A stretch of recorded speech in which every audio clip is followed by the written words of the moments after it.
वो निरापद सागर जी महाराज अपनी बात रख रहे हैं।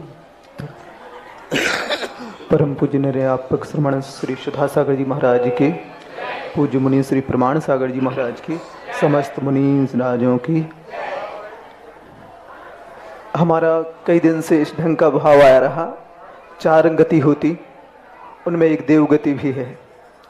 और हमारे यहाँ भी वर्तमान में एक दिगंबरों में 20 पंथ और 13 पंथ चलता। तो 20 पंथ वालों ने लगभग सारे देवी देवताओं को सिर पे बिठाला, और जो 13 पंथ वाले हैं उन्होंने बिल्कुल अलग कर दिया। तो क्या अब हम जो देव हैं, अभी भवनत्रक के देव यहाँ पे वर्तमान में हैं, चूँकि वह यथायुग सबकी सहायता भी करते रहते हैं, जिनालय इत्यादि में भी निवास रहता उनका।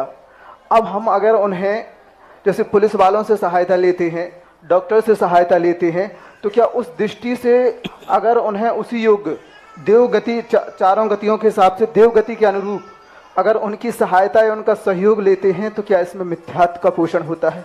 देव मात्र देव गति की अपेक्षा, जिनेंद्र भगवान की अपेक्षा, आप्त की अपेक्षा नहीं, केवल देव गति की अपेक्षा। जैसे पुलिस वालों का लेता है, वैसे अगर उनके लिए भी सहयोग लिया जाता है, तो क्या इसमें मिथ्यात्व का दोष लगेगा कि कालांतर में? ठीक है, प्रश्न ठीक है। किसी की सहायता लेना अलग चीज है और उसकी पूजा करना अलग चीज है। एक राह में चलते हुए मुनिराज ने किसी व्यक्ति से रास्ता पूछ लिया और उसने रास्ता बता दिया, तो वो व्यक्ति महाराज का निर्देशक नहीं हो गया और पूज्य नहीं हो गया। एक व्यक्ति महाराज का उपसर्ग आ रहा था, उन्होंने उपसर्ग का निवारण कर दिया। यशोधर महाराज पर उपसर्ग आया और भी महाराजों पर उपसर्ग आया, महारानी चेलना ने उसको दूर किया, तो महारानी चेलना पूजनी नहीं हो गई। सवाल सहयोग लेने का नहीं है, सवाल सहयोगी की आराधना, पूजा, उसको उच्च स्थान आदि देना, इन कारण से मिथ्यात्व का दोष आता है।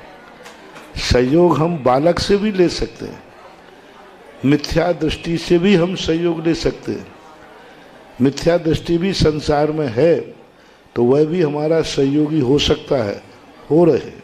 जैसे पुलिस का आपने उदाहरण दिया, जरूर नहीं कि वो मिथ्या सम्यक दृष्टि हो, लेकिन फिर भी वो हमारा सहयोग करते हैं। इसलिए सहयोग लेने मात्र से मिथ्यात्व नहीं है। सवाल है कि मंदिरों में स्थापित करके किसी भी शास्त्र में उनका स्थान निहित नहीं किया गया।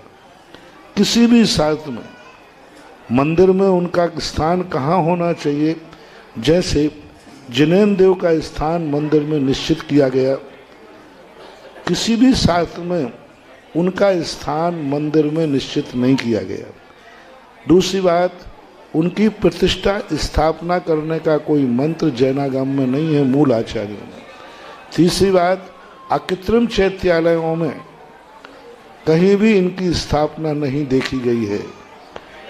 समोषण के अंदर जो इनकी बात होती है, वे पार्श्वाग में मात्र एक दरबान के एक शो के रूप में, एक या एक सेक्शन के रूप में वह अपने आप में स्थापित रहते हैं। तो इन सब बातों को देख करके आज जो सबसे बड़ा गड़बड़ चल रहा है कि इनको पूजा करना, इनकी आराधना करना, यथायुग सत्कार करना, जिनेंद्र भगवान खाली बैठे और उनके सामने पूजा आरती सब हो रहा है, इस अतिवाद का उपकारी को इतना उच्चासन दे दिया जाए कि वो आराध्य से भी ऊंचा हो जाए, तो नियम से मिथ्यात्व का दोष आता है। मात्र उनको सहयोगी रूप में स्वीकार करने में कोई बाधा नहीं है, सहयोग तो सबका लेते हैं, ऐसा इसका समाधान जानना चाहिए।